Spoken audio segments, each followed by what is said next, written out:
সঙ্গী করেই আমরা বিগত বছর থেকে শুরু করেছি পাহাড় বানানোর প্রতিযোগিতা শিশুদের মধ্যে।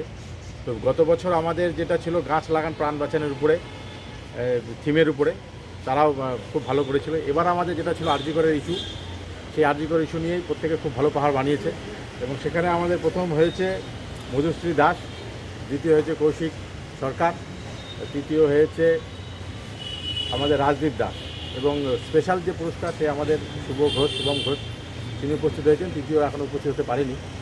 তো আমরা যেহেতু আমাদের এখানে উপস্থিত আছেন জলপাইগুড়ির অন্যতম শিক্ষক এবং আমাদের যিনি প্রাবন্ধিক শ্রী উমেশ শর্মা মহাশয়, উপস্থিত আছেন প্রাক্তন বিধায়ক ও অন্যতম ব্যবহারজীবী শ্রী গোবিন্দ রায় মহাশয়,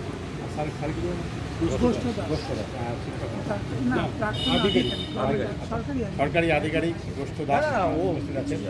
আমরা সত্যি আজকে আপনারা জানেন যে 26শে নভেম্বর সংবিধান দিবস। 1949 সালেই আমাদের এই সংবিধান দিবস আজকের দিনে জনগণের কাছে প্রেরিত হয়েছিল।